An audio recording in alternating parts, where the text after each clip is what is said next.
Well, first of all, I mean, it's great to have everyone here. We're so pleased to be able to host you for today, and we're glad that we can be in front of you to answer questions and talk about the program and generate excitement about things.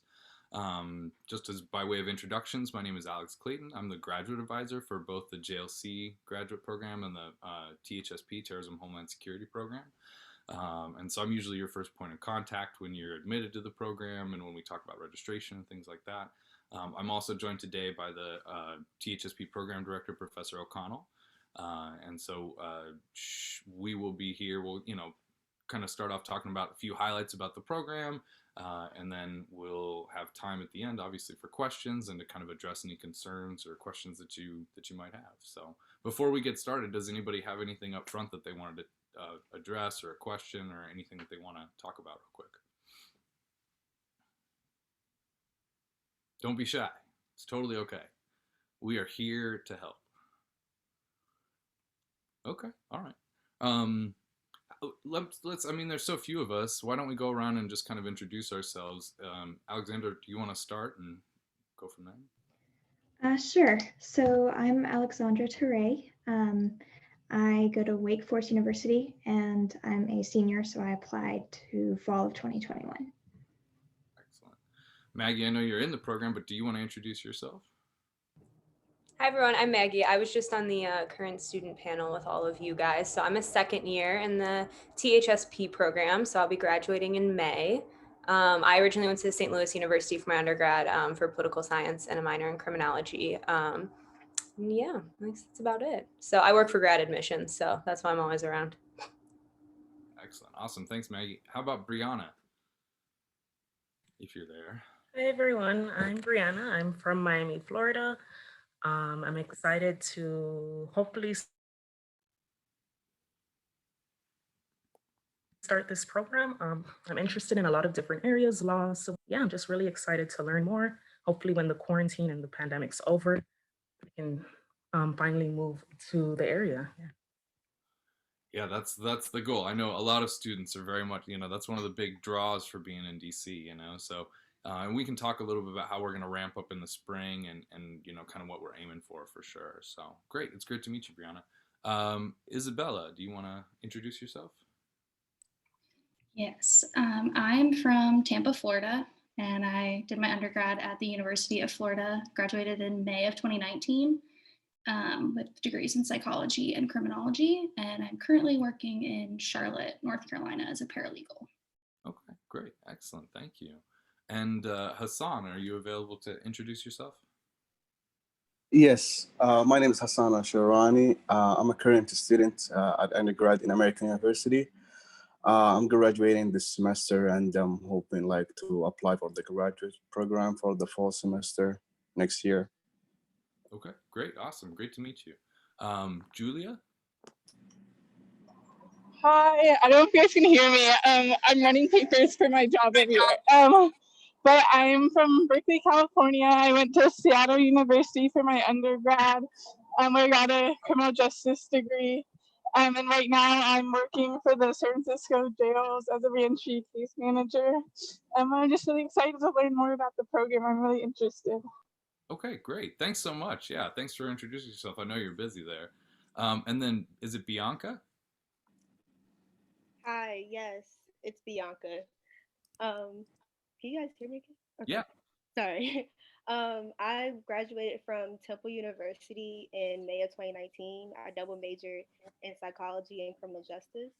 I work and I'm from the DMV area. I work at the United States Sentencing Commission as a document analyst. Okay, awesome. Well, welcome everyone. Thanks for introducing yourself. It just helps to know a little bit more about you. We all read through your application files, but it helps to, put a face or a voice to the name for sure.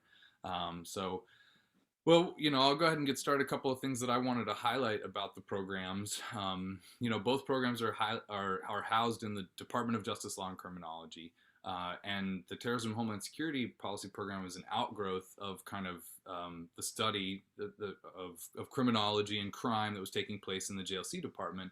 and it was a natural outgrowth of that. So they share a lot of similarities, things like an emphasis on public policy, for example. They also share an emphasis on kind of practical application of knowledge, right?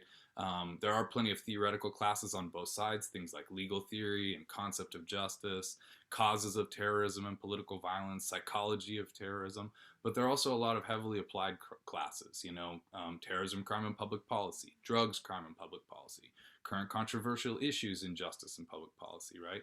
And in both degrees, there's an opportunity to take classes in the public administration program on policy, public administration, project management.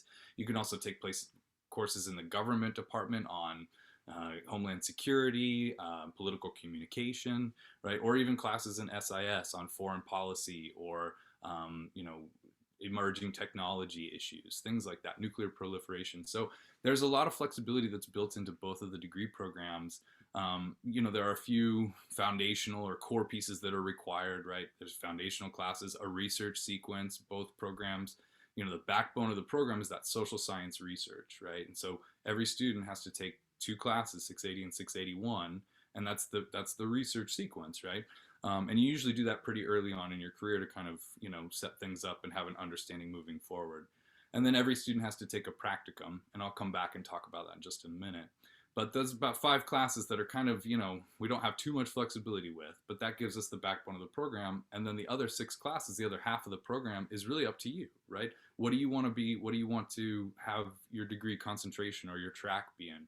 What are your professional and career goals? And how can we get courses for you that will help you meet those goals, right? So if you want to be an Intel analyst, classes like intelligence analysis or seminar on national security policy, right? Courses in SIS on foreign policy or the national security community, right?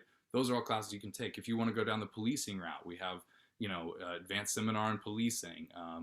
We have a practicum on policing. We have drugs, crime, and public policy. So there are plenty of elements for you to go based on where you want to go with your career, right? And that's what I would implore you to think about, regardless of whether or not you choose AU or this program, is to match your graduate career with what your professional career aspirations are, right? Have those be in sync. Graduate school is a great place to learn new things, obviously, but it's also a great place to really develop the skills and get the knowledge that you need to get where you want to go professionally, right? And because we only have, the degree only has 11 classes required, that's less than 1 year of classes in an undergrad program, right? So we have to be very careful and very selective with which classes you go with, and making sure that that lines up with what you're trying to do, right? So a couple of the highlights of the program itself: we can do internships for credit, right? We want you to get that real world experience, and we can get you credit for that so you don't have to take a full course load while you're doing an internship. We can do independent studies for credit, which allows you to, study a specific topic with an instructor, and a knowledgeable faculty member that allows you to specialize even more so. And then lastly, we have the practicum requirement. And the practicum is a kind of a newer innovation, a newer addition to the program.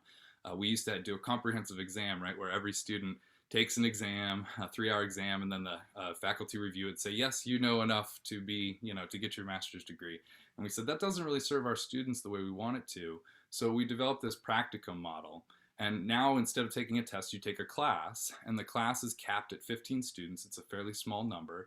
And you work with an external client who comes in and says, look, we have a goal or we have a problem, and we need your help to solve it. So it's basically like a mini consultancy, right, where your class operates as a consulting firm for the external client, to help facilitate their goals and their needs. So you're working with a real world client. Clients in the past have been DHS, State Department, International Association of Chiefs of Police, DC Department of Corrections, right? Some big name clients that come in, and you get to work with them on real world projects. You get to apply the knowledge that you're learning in class, the skills that you're learning in public administration and project management, and you get to do that in a real world application, right? And so it's been a very popular option for our students, and it's a great way to kind of transition from, the educational academic space into the practical, professional space. So those are a few of the highlights that I wanted to bring to you about the programs themselves. Looks like we've been joined by our other program director, Dr. Robert Johnson. So I'll go ahead and let Professor O'Connell introduce herself for a quick minute, and I'll have her talk about the THSP program, maybe anything she wants to highlight, and then I'll have Dr. Johnson introduce himself and do the same. So thanks for listening. Thank you, Alex, for such a great overview. And thanks to everyone for joining us. I know it's a lot. It's a busy time, sort of 6 times over in the world. So thanks for making some time to spend some time with us. We're thrilled to meet you.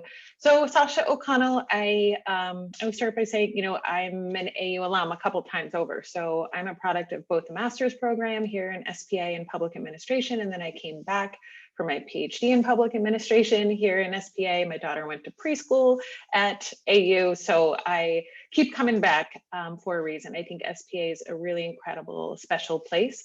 I think you guys would find if you join us here that is true no matter which program you're in for a lot of reasons. So I spent about 15 years of my professional career at the FBI in a series of non-sworn professional support positions. I left as a chief policy advisor for science and technology in December of 2016. I spent a couple years in management consulting. I was adjunct teaching and hanging around SPA because I can't give it up. And then joined full-time a year ago, August, as Alex mentioned, both the director of the THSP program, and I teach 2 classes in US cyber policy. So that's one other thing I just wanted to highlight that we're focused on in THSP, but it's available for JLC students for that side of the house as well, is building out our cyber and cybersecurity policy curriculum. So that's been something really, really fun. We both, as Alex mentioned, we do practicum and we have cyber practicum running now. This fall, we have students working with nonprofits doing cyber NIST framework assessments. We'll be running a practicum in the spring, working with folks currently at US Secret Service and FBI, running tabletop exercises around cyber critical incident response. And those students will have an opportunity to brief senior execs at the Bureau and at the service. And we have some plans for a disinformation practicum next fall. So that's something I'm really excited about in the program. We're also offering classes in cybercrime, as I said, US cyber policy. So it's been a really fun place to grow and work with students who are coming in with a lot of interest in this area. So that's just a little tidbit, a little bit more. As Alex said, there's so many things that go on in the program. The courses are one, of course, amazing cornerstone of what we do. But I always tell our master's students, if you come in and do the coursework only, you're missing a lot of the opportunity. And I say that having been in your seat, from the co-curricular activities to building relationships with the amazing faculty to getting to know each other. I'm still in touch with a lot of my former colleagues from my master's program at AU, and it's just a world of opportunity. So with that, let me turn it over to Dr. Johnson to talk a little bit more on the JLC side. Oh, you're muted. You're muted, Rob. I'm Robert Johnson. I've been here at AU since 1977 and counting. I do study life sentence prisoners, so maybe I'm a life sentence man here at the university. I'm very happy here. I must say it's a very collegial place among the faculty and among the students. So I think you'll find a very appealing climate, as Sasha has pointed out, among the students you'll be working with. We have a number of faculty who in fact, virtually all of our faculty emphasize teaching at least as much, if not more than research. So we do consider you to be our primary obligation, and it's one that we are very happy to bear. We've created the innovations that Alex has talked about. I don't know if you mentioned the opportunity for a master's thesis, but that's also another possibility as you're leaving, getting ready to go. And there are many faculty who I think are good mentors. I would be one of them. My areas are prisons, prison life, prison reform, violent crime, the death penalty. I do a lot of testifying in capital cases and also in civil cases, prison homicide cases. So I try to bring in real world experience as well as my own research to make the courses come alive. So I really follow on Alex. He is the heartbeat of the master's program. I hope that I'm the heartbeat of the doctoral program, but that remains to be seen. But I'm very excited that we have you with us today, and I'm happy to answer any questions about me, or if I can, about the program that Alex would pass on to me. But thank you so much for coming. Excellent. Yeah. Thanks, Rob. And thanks, Professor O'Connell, Professor Johnson, both of you for introducing yourselves.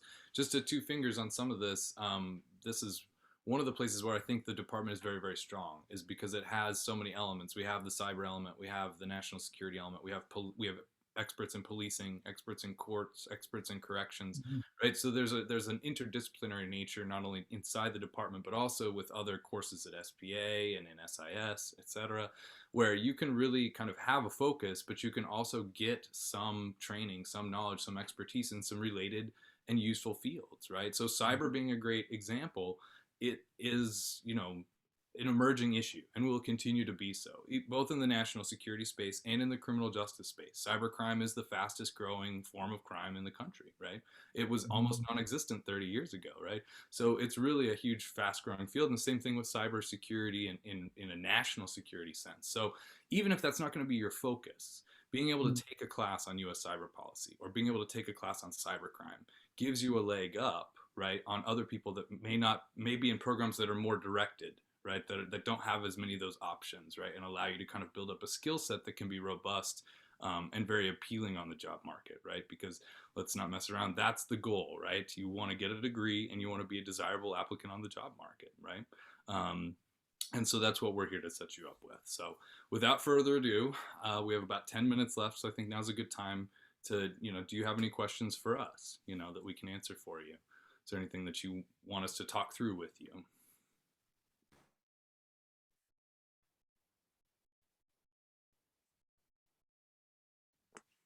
Everybody's perfect. You're all going to apply tomorrow, right? And then I'm going to get your applications and we're going to let you in 2 weeks, right? That's how it's going to go. Well, one thing I would mention is if you're interested in working with faculty, many of our faculty do collaborate with graduate students to write articles and do research. So that's something we do. I run a small press called Bleak House Publishing that is mostly fiction, but it also has a magazine that includes social science essays written by undergraduate and graduates in our program.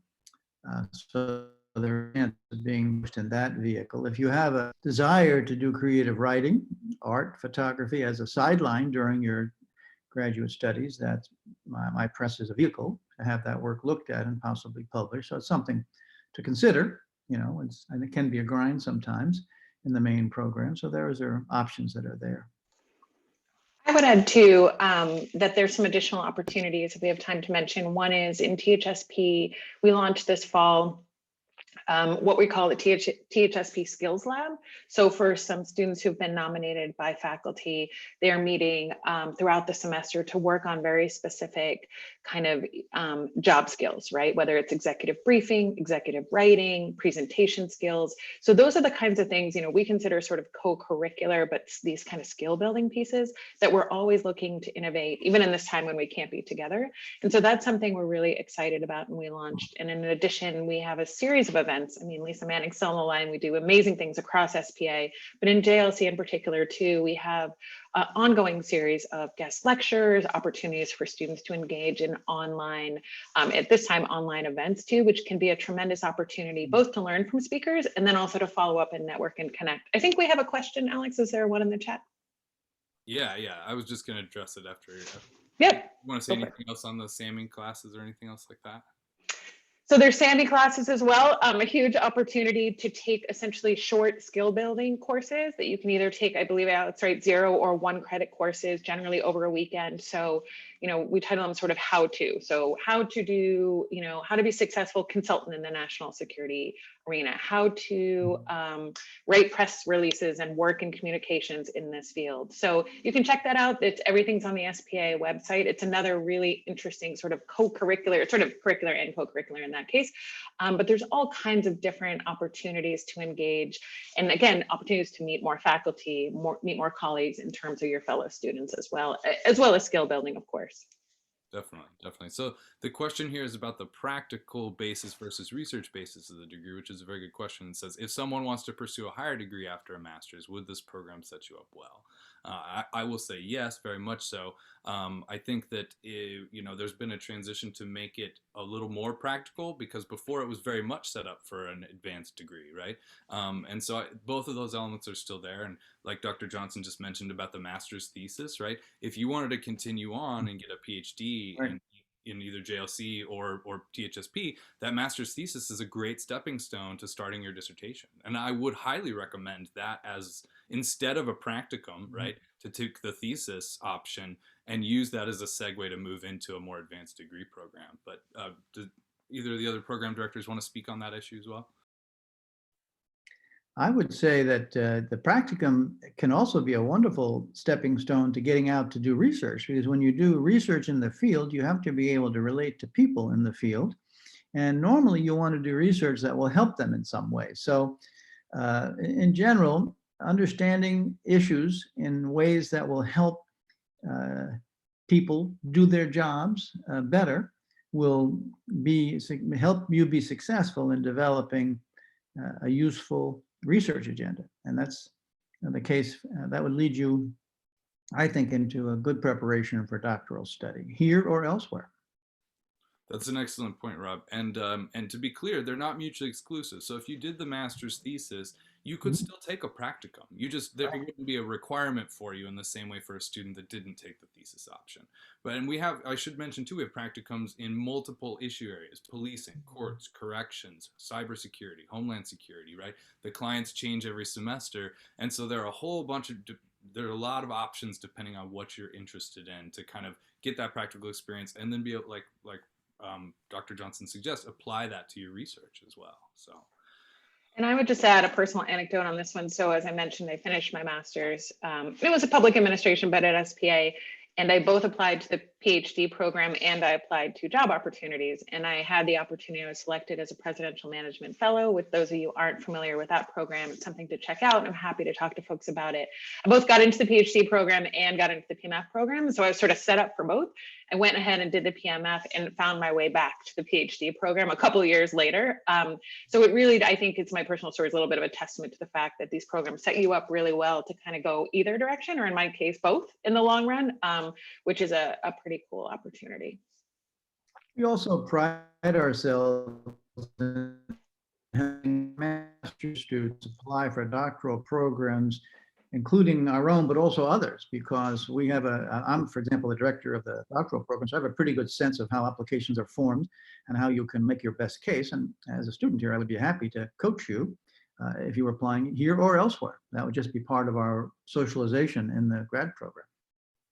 I would be reticent not to mention the fact that I am one of those people. I got a master's degree in the program and then came back. I'm currently trying to finish up my dissertation in the program. So, good point. Two other questions that have come up. One, a question about how the classes are generally structured. Are they mostly lecture-based or discussion-based, or both? I'd say there's a healthy mix, right? That we do, there is some lectures elements there, but then there are plenty of discussions too. And it depends on the class. It depends on the instructor, right? Some instructors are very discussion heavy. Others are a little bit more lecture based, right? So it depends on kind of the content. We don't have a requirement that it has to be X percentage one or X percentage the other, but we always take feedback from students, right? And if we hear something where like this class is too lecture based, we make sure to address that the best that we can, right? But I'd say that there's a healthy balance between the two. Mm-hmm. I would agree. In my experience, I think that's certainly quite correct. I think many faculty use what we now call breakout rooms in Zoom, but even before Zoom, many people would create small working groups so that you would be developing research-related and policy-related social skills, which would be very valuable in your career. Definitely. The next question here is, do most students find a job upon admission? I started applying to federal positions, and any tips for this process? I will say, and this kind of gets to the next question is, what sort of internship opportunities are offered through the program, right? So I will say that one of our top priorities is to set you up for the job market, without a doubt, right? Your success is our success. If you come out of the program and you get a good job, right, that's great. It's a feather in your cap because you got a great job. It's a feather in our cap because we helped get you there. Our goal is always to have you be in a position where you can come back and guest lecture for us, or where you can come back. We want that interaction to continue, right? So there's a huge incentive for us to help you get those jobs. Now, at the same time, we do not provide direct internship opportunities to you through the program, right? There are plenty of postings or plenty of opportunities that are out there, and my job and all of our jobs is to make you informed about those, but there's nothing there's no like direct pipeline to a specific organization that we run through the program currently. Now, again, in my experience as a graduate advisor, right, talking to most students as they're exiting the program, the majority of them already had jobs, right? They were able to get jobs while they were in the program. And very few students leave the program without some sort of path towards their career, right? That's very clear. I think when you get in the program, it sets you up well to think early on about where you're trying to go. And so that when you get done, it's not a, oh my gosh, I'm done, what do I do now? Most students that I talk to have done the prep work, and by the time they graduate, they're on a good path to where they want to go, if that makes sense. And can I just add, Alex, real quick? I saw a note specifically asking about federal jobs, and having been there and hired twice by the Bureau, I know the particularities and challenges. We have a number of folks as faculty on staff full-time who are formers, and we have some adjuncts who are current, right? And all of us are really committed, super committed to helping our students navigate USA jobs, all of those pieces and parts. Next Monday, we're doing for our students an Intel community panel, right? Where we're bringing folks who are actively working in the Intel community now together for our undergrad and grad students to meet. And again, an opportunity to get those tips, but also to actually meet those hiring managers, right? And to ask those follow-up questions and build those relationships. So I can tell you that's a piece I'm very familiar with, and we work with our adjuncts currently in place to help our students, again, both navigate the technical hiring pieces, which can be so complicated, and also build those relationships, right, with people who are in place as hiring managers now. So absolutely, it's a tough road, I know it, been there, but something we're really committing to help smooth out and give our students a leg up. And just one thing, I know we're out of time, I mentioned the PMF program. Again, both AU generally and us in particular help our students best prepare to apply for that, which is one of those on-ramps to federal roles. So we're really focused, I think SPA in particular, and one of the reasons I love it so much, it's sort of public service focused, that DC base really understand those mechanics and are really well placed to help students on-ramp into opportunities. I can just add too, like I came in not really knowing a lot about like a lot of the federal sector and everything. And then by the end of the school year, like I had a pathways internship. And so a lot of those, like we talked in earlier, the federal or the, Dr. Lasley does all the professional development series, like the federal resume writing workshop, like did wonders for me on USA Jobs. It was amazing. So just take advantage of all those opportunities.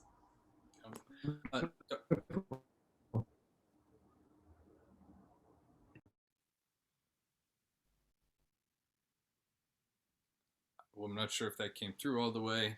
I guess, yeah, I think we should probably let you get to your next stage. Does anybody have any last final questions or anything else before we turn you loose? Yes, I have a question, sir. Yeah.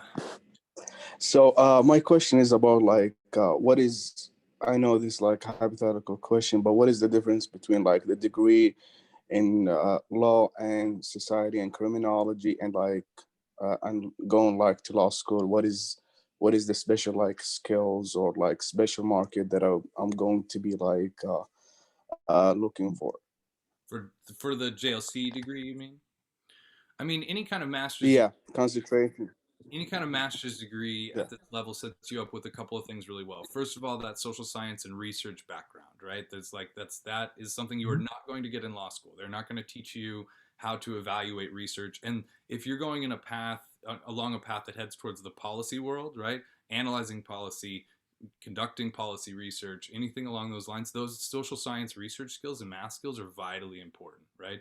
So even if you were to get a law degree, right, that policy knowledge and this understanding of how social science is conducted is huge. The other thing too is the contextual stuff, right? If you go to law school, you take classes on contract law and torts and constitutional law. You don't take classes on what does justice mean. You don't take classes on legal theory in the 16th and 17th, 18th century that led to the development of the law we now know, right? That doesn't get covered in depth in the same way in law school that it does in our classes. And that's certainly true for the specific social science stuff, right? So things like domestic violence, gender in the law, right? Those are things that are going to get into different areas and spaces that you never get into in law school. Law school is what is the law, right? For our program, it's more about why is the law the way it is, and does it work the way we want it to or not, and why, right? Does that make sense? It does. Thank you. Yeah, of course. All right. Well said. Yeah, Dr. Johnson, do you have any other final thoughts that you want to say? No, I think you said that perfectly. We would be imparting a perspective that would help a person put law school into a view beyond its practicalities, also its theory and its relationship to big issues about human nature, human society, justice, and so on. Yep. I always tell students that something like the law and society concentration in JLC is excellent to make you a better lawyer, right? If you want to go to law school, that's great. The law and society concentration will make you a better lawyer. And maybe someday it'll make you a better judge, right? That's not something they're going to teach you in law school ever, right? But if you have that social science background and you have that legal theory background, it allows you to do a lot more than anybody, you know, who has just a standard law degree does, for sure. And that's true on THSP side as well, you know. So all right. Well, thank you everybody for coming down. Thank you, Dr. O'Connell and Dr. Johnson, for joining us. You know, I'm sure you have access to our emails. So if you have any questions, you know, feel free to reach out to us, and we're happy to answer any questions that you come up with down the road. So, all right. Meeting you guys. Be well. You well. Bye-bye. Happy Friday. Have a good weekend.